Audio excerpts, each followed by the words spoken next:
యాది యాగుడింతంలో యాది ఏ చైవ చా ప్లస్ ఐ చై ఏ చైవ సాత్విక తా కింద తావొత్తు వావొత్తు రెండు ఉన్నాయి కాబట్టి సాకి తాని జాయిన్ చేసుకొని చెప్తాం. సాత్విక అనేకుండా సాత్విక సా తాని తాకి జాయిన్ చేశాక ఒక్క సెకండ్ ఆపితే తా కింద తావొత్తు క్లియర్ గా వినిపిస్తుంది. సాత్విక ఎక్కడ సాత్విక వచ్చినా ఇదే అలవాటు చేసుకోండి అందరూ. సాత్విక అని అస్సలు చెప్పొద్దు. సాత్విక. ఓకే. భావాహ భాకి మహాప్రాణం ఉంది గమనించండి. ఏ చైవ సాత్విక భావాహ ఏ చైవ సాత్విక భావాః ఏ అచ్చులాగా వస్తుంది చూడండి. ఏ చైవ యాగుణింతం యా కదా, అచ్చులాగా రాకూడదు. ఏ అంటే కంఠంలో నుంచి రాకుండా మామూలుగా ఏ చై. ఓకేనా మ్యామ్? ఏ ఇప్పుడు ఓకేనా మ్యామ్? ఏ చైవ సాత్విక. ఓకే అంతే. ఏ చైవ సాత్విక భావాః ఏ చైవ సాత్విక భావాః ఏ చైవ సాత్విక భావాః రాజసాస్తామసాశ్చ ఏ రాజసాస్ సాకి సాని జాయిన్ చేయండి. రాజసాస్ తామ మామూలు ప్లెయిన్ తామ సాశ్చయే ఇది పెన్సిల్ తో రాసుకోండి అందరి పైన. రాజసాస్ తామ సాశ్చయే చాతో ల్యాండ్ అవుతుంది ఇక్కడ. షా కింద చా వస్తే ఎప్పుడు వచ్చినా సరే చాతో ల్యాండ్ అయ్యేటట్టు చూసుకోవాలి. రాజసాస్తామసాశ్చ ఏ రాజసాస్తామసాశ్చ ఏ రాజసాస్తామసాశ్చ ఏ రాజసాస్తామసాశ్చ ఏ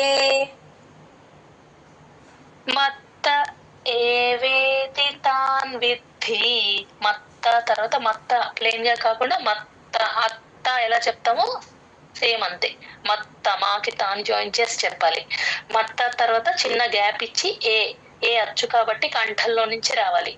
మత్త ఏవేతి తాన్ విద్ధి దీకి దా కింద దావొత్తు మహాప్రాణం రెండు ఉన్నాయి. తాన్ విద్ధి మత్త ఏవేతి తాన్ విద్ధి మత్త ఏవేతి తాన్ విద్ధి మత్త ఏవేతి తాన్ విద్ధి మత్త ఏవేతి తాన్ విద్ధి నత్వహం తేషు తే మయి. ఇక్కడ చూడండి అందరూ కొంచెం జాగ్రత్తగా గమనించండి. ఇది మాత్రం నత్వహం అని చెప్పొద్దు. ఎక్కడొచ్చినా ఆ నత్వ ఎక్కడొచ్చినా చాలా చోట్ల వస్తుంది. సెకండ్ చాప్టర్ లో కూడా అంతే. ఇది నత్వ వచ్చినప్పుడు ప్లేన్ గా చెప్పడానికి చూస్తారు అందరూ. నత్వ అని అలా జాయిన్ చేయకుండా చెప్పకూడదు. నత్వ నాకి తాని జాయిన్ చేసే చెప్పాలి. నత్వహం అలా రావాలి. నత్వహం తేషు అషు కూడా ముద్దగా పలకాలి. తేషు తే మయి. ఇక్కడ చూడండి మయి అని దీర్ఘం పెట్టేస్తూ ఉంటారు. మయి కట్ చేయాలి. నత్వహం తేషు తే మయి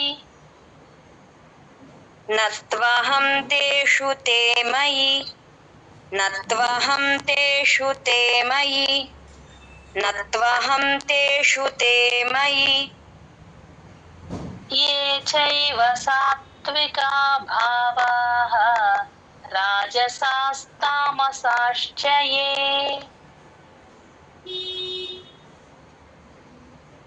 ఎర్రయ్య గారు జయగురుదత్త ఎర్రయ్య గారు వినపడట్లేదమ్మా. జయగురుదత్త మ్యామ్ ఇప్పుడు వినిపిస్తున్నా మ్యామ్. కావ్య గారు వినిపిస్తుందా మీకు? నా వాయిస్ వినపడుతుందా? వినపడుతుంది మేడం. మ్యామ్ నా వాయిస్ వినిపిస్తుందా మ్యామ్? ఇప్పుడు వినిపిస్తుందమ్మా. ఇప్పుడు చెప్పండి. ఏ చైవ సాత్వికా భావాః రాజసాస్తామసాశ్చ ఏ చైవ సాత్వికా భావాః రాజసాస్తామసాశ్చ ఏ చైవ సాత్వికా. సాత్విక సాకి తాని జాయిన్ చేసి సాత్విక అలా చెప్పండి అమ్మా. Okay ma'am. ఏ చైవ సాత్వికా భావాః రాజసాస్తామసాశ్చయే ఏ చైవ రావట్లేదా మ్యామ్? వస్తుందా మ్యామ్? వస్తుంది. మధ్యలో ఆ ఏని అచ్చుల కంఠంలో నుంచి తీసుకొస్తున్నారు. అలా కాకుండా ప్లేన్ ఏ చైవ. ఏ అంటే కంఠంలో నుంచి వస్తుంది చూడండి, మనం మామూలు ఇంగ్లీష్ లెటర్ లో ఏ. అలా కాకుండా ఇలా 2 పెదాలు వెడల్పుగా అవుతాయి. ఏ అంటాం కదా, ఏ. అది ఏ అన్నప్పుడు నోరు ఇలా పైకి ఇలా ఓపెన్ అవుతుంది. ఇది వెడల్పుగా అవుతుంది, పక్కకు ఓపెన్ అవుతుంది ఏ అన్నప్పుడు. అది కొంచెం అబ్జర్వ్ చేసుకోండి అంతే. చెప్పండి అమ్మా. ఏ చైవ సాత్వికా భావాః రాజసాస్తామసాశ్చయే ఏ చైవ సాత్వికా భావాః రాజసాస్తామసాశ్చయే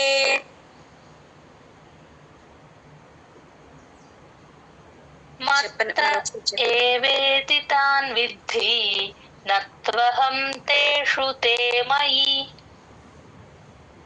మత్త ఏవేతి తాన్ విద్ధి నత్వహం తేషు తే మయి. మత్త ఏవేతి తాన్ విద్ధి నత్వహం తేషు తే మయి. మత్త ఏవేతి తాన్ విద్ధి నత్వహం తేషు తే మయి. ఏ చైవ సాత్వికా భావాః రాజసాస్తామసాశ్చయే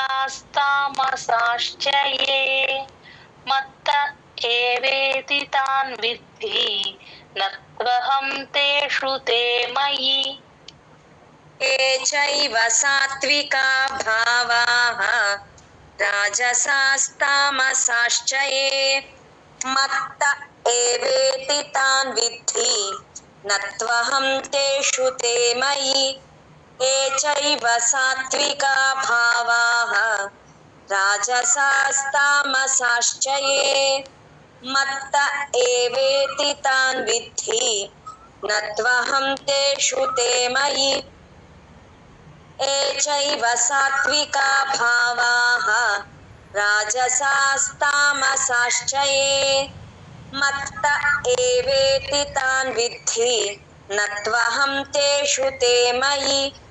ఏ చైవ సాత్వికా భావాః రాజసాస్తామసాశ్చయే మత్త ఏవేతి తాన్ విద్ధి నత్వహం తేషు తే మయి. మ్యామ్ వస్తుందా మ్యామ్? ఇప్పుడు ఏ అచ్చు వస్తుందా మ్యామ్?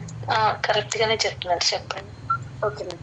ఏ చైవ సాత్వికా భావాః రాజసాస్తామసాశ్చయే మత్త ఏవేతి తాన్ విద్ధి నత్వహం తేషు తే మయి. ఏ చైవ సాత్వికా భావాః రాజసాస్తామసాశ్చయే మత్త ఏవేతి తాన్ విద్ధి నత్వహం తేషు తే మయి. ఏ చైవ సాత్వికా భావాః రాజసాస్తామసాశ్చయే మత్త ఏవేతి తాన్ విద్ధి నత్వహం తేషు తే మయి. ఏ చైవ సాత్వికా భావాః రాజసాస్తామసాశ్చయే మత్త ఏవేతి తాన్ విద్ధి నత్వహం తేషు తే మయి. జయగుదత్త 13వ శ్లోకం, శ్లోక నెంబర్ 13. త్రిభిర్గుణమయైర్భావైః. ఇది కొంచెం హార్డ్ వర్డ్ లాగా ఉంటుంది ఈ చాప్టర్ లో. త్రిభిర్ తా కింద రావద్దు, భీకి మహాప్రాణం. పెన్సిల్ తో అందరు ఇది రాసేసుకోండి. త్రిభిర్ గుణ, భీకి మహాప్రాణం. భిర్ రాకి పొల్లు పెడతాం, గుణ. త్రిభిర్ గుణ. మా తర్వాత యా ప్లస్ ఐ, యై. ఆ యైని యూజువల్ గా ఏ అని పలికేస్తూ ఉంటారు, అలా కాకుండా యై కరెక్ట్ గా రావాలి. మా యైర్, ఆ రాకి పొల్లు పెడతాం. మా యైర్ భావైహి, భాకి మహాప్రాణం ఉంది చూడండి, అక్కడ కూడా అంతే. వా ప్లస్ ఐ, భావైలో భాకి మహాప్రాణం, దీర్ఘం భావైహి. విసర్గ హి అవుతుంది. వా ప్లస్ ఐ, వై హి. అక్కడ హీకి కూడా దీర్ఘం పెట్టకూడదు, హి అంతే. త్రిభిర్గుణమయైర్భావైః అంతే. త్రిభిర్గుణమయైర్భావైః త్రిభిర్గుణమయైర్భావైః త్రిభిర్గుణమయైర్భావైః త్రిభిర్గుణమయైర్భావైః ఏభిః సర్వమిదం జగత్. ఏ అచ్చు కాబట్టి కంఠంలో నుంచి రావాలి. ఏభిస్ భీకి మహాప్రాణం ఉంది, భీకి సాని జాయిన్ చేసి చెప్పాలి. సా కింద సావత్తుంది కాబట్టి సర్వలో ఏభిస్ అని జాయిన్ చేస్తే మీకు సా కింద సావత్తు క్లియర్ గా వినిపిస్తుంది. ఏభిస్ సర్వమిదం జగత్. ఆ తా లాస్ట్ లో ఎండింగ్ లో తా కూడా వినిపించాలి. ఏభిస్ సర్వమిదం జగత్. ఏభిః సర్వమిదం జగత్ ఏభిః సర్వమిదం జగత్ ఏభిః సర్వమిదం జగత్ మోహితం నాభిజానాతి. మోహితం నాభి, భీకి మహాప్రాణం ఉంది. మోహితం నాభిజానాతి. ఇక్కడ కూడా అంతే, జానాతి దీర్ఘం పెట్టకూడదు. జానాతి అంటే కట్ చేయాలి. మోహితం నాభిజానాతి. మోహితం నాభిజానాతి మోహితం నాభిజానాతి మోహితం నాభిజానాతి మామేభ్యః పరమవ్యయం. మామేభ్యః భా కింద మహాప్రాణం యావత్తు రెండు వినిపించాలి. మామేభ్య పక్కన విసర్గ ఎఫ్ సౌండ్ లాగా రాసేసుకోండి. పా ముందు ఎప్పుడు విసర్గ వచ్చినా ఎఫ్ సౌండ్ లాగా చెప్తాం. మామేభ్యః అంతే. పరమవ్యయం మాకి వాని జాయిన్ చేసి చెప్పాలి. పరమవ్యయం అలా ప్లెయిన్ గా కాకుండా పరమబ్ మబ్ అలా నీ పైన ఆ టీత్ వచ్చి కింద లిప్స్ మీద జాయిన్ అయితేనే ఆ వా కింద యావత్తు క్లియర్ గా వినిపిస్తుంది. మామేభ్యః పరమవ్యయం. మామేభ్యః పరమవ్యయం మామేభ్యః పరమవ్యయం మామేభ్యః పరమవ్యయం త్రిభిర్గుణమయైర్భావైః ఏభిః సర్వమిదం జగత్. త్రిభిర్గుణమయైర్భావైః ఏభిః సర్వమిదం జగత్ త్రిభిర్గుణమయైర్భావైః ఏభిః సర్వమిదం జగత్ త్రిభిర్గుణమయైర్భావైః ఏభిః సర్వమిదం జగత్ మోహితం నాభిజానాతి మామేభ్యః పరమవ్యయం.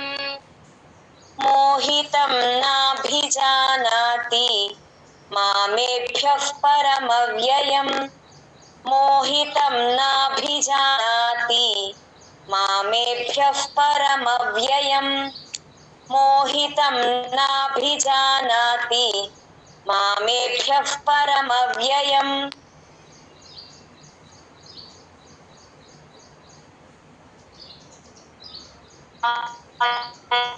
ఏభిః సర్వమిదం జగత్ మోహితం నాభిజానాతి మామేభ్యః పరమవ్యయం.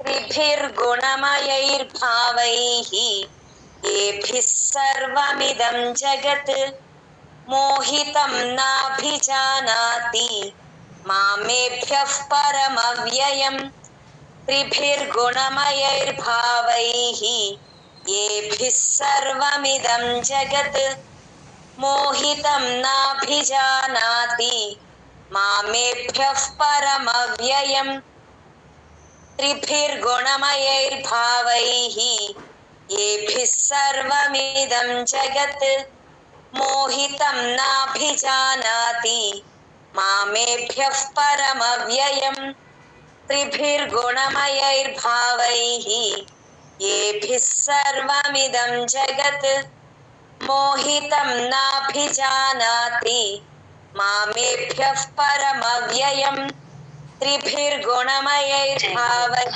ఒక్క నిమిషం. మవ్యయం, ఆ మవ్యయం తేల్చి చెప్పేస్తున్నారు చూడండి. పరమవ్యయం మాకి వాని జాయిన్ చేసి మవ్యయం అలా రావాలి. మవ్యయం మవ్యయం. ఓకేనా మ్యామ్ ఇప్పుడు? అంతే. Okay ma'am. త్రిభిర్గుణమయ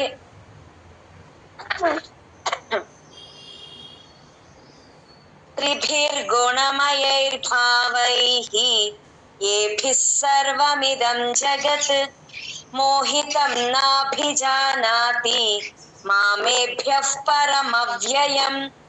త్రిభిర్గుణమయైర్భావైః ఏభిः సర్వమిదం జగత్ మోహితం నాభిజానాతి మామేభ్యః పరమవ్యయం.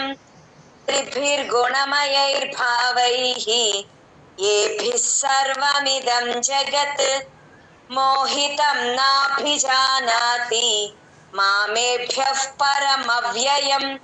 త్రిభిర్గుణమయైర్భావైః ఏభిः సర్వమిదం జగత్ మోహితం నాభిజానాతి మామేభ్యః పరమవ్యయం. జై గురుదత్త మ్యామ్. జై గురుదత్తమ్మ. బాగా రిపీట్ చేశారు. జై గురుదత్త. ఈ వీక్ శ్లోకాస్ అన్ని కాస్త కష్టంగానే ఉంటాయండి. అందరూ 1-2 సార్లు బాలస్వామీజీ గారి ఆడియో పెట్టుకుని ప్రాక్టీస్ చేసుకోండి. అన్ని మహాప్రాణాలు కొత్త కొత్త కొత్త వర్డ్స్ కొత్తగా ఉంటాయి ఇవన్నీ. కొంచెం 7th నుంచి కొంచెం 6th చాప్టర్ నుంచి కూడా కొంచెం మీరు 10 minutes చదివేది 20 minutes పెట్టుకోండి. రీడింగ్ టైం కొంచెం ఇంక్రీజ్ చేసుకోండి. అలాగే ఓల్డ్ చాప్టర్స్ ఇప్పటి వరకు 7 చాప్టర్స్ అయినాయి కదా మనకి. జై గురుదత్త మ్యామ్. జై గురుదత్త. अपरेयमितस्त्वन्यां प्रकृतिं विद्धि मे परां जीवभूतां महाबाहो ययेदं धार्यते जगत् एतद्योनीनि भूतानि सर्वाणीत्युपधारय अहं कृत्स्नस्य जगतः प्रभवः प्रलयस्तथा मत्तः परतरं नान्यत्. మళ్ళీ ప్రభావ అది లాగా వచ్చేసి అహం కృత్స్నస్య జగతః ప్రభవః ప్రళయస్తథా మత్తః పరతరం నాన్యత్ కించిదస్తి ధనంజయ మయి సర్వమిదం ప్రోతం సూత్రే మణిగణా ఇవ రసోహమప్సు కౌంతేయ ప్రభాస్మి శశి సూర్యయోః ప్రణవః సర్వవేదేషు శబ్దః ఖే పౌరుషం నృషు పుణ్యో గంధః పృథివ్యాం చ తేజశ్చాస్మి విభావసౌ జీవనం సర్వభూతేషు తపశ్చాస్మి తపస్విషు బీజం మాం సర్వభూతానాం విద్ధి పార్థ సనాతనం బుద్ధిర్బుద్ధిమతామస్మి తేజస్తేజస్వినామహం బలం బలవతాం చాహం కామరాగ వివర్జితం ధర్మా విరుద్ధో భూతేషు కామోస్మి భరతర్షభ ये चैव सात्विका भावाः राजसास्तामसाश्च ये मत्त एवेति మళ్ళీ ఒకసారి చెప్పండి. ये चैव सात्विका भावाः राजसास्तामसाश्च ये मत्त एवेति तान् विद्धि न त्वहं तेषु ते मयि त्रिभिर्गुणमयैर्भावैः ఏభిః సర్వమిదం జగత్ మోహితం నాభిజానాతి మామేభ్యః పరమవ్యయం. జై గురుదత్త. బాగా చదివారమ్మా. జై గురుదత్త. జ్ఞానానందమయం దేవం నిర్మలస్ఫటికాకృతిం ఆధారం సర్వవిద్యానాం హయగ్రీవముపాస్మహే ఏతత్ ఫలం శ్రీ సద్గురు చరణారవిందార్పణమస్తు. జై గురుదత్త.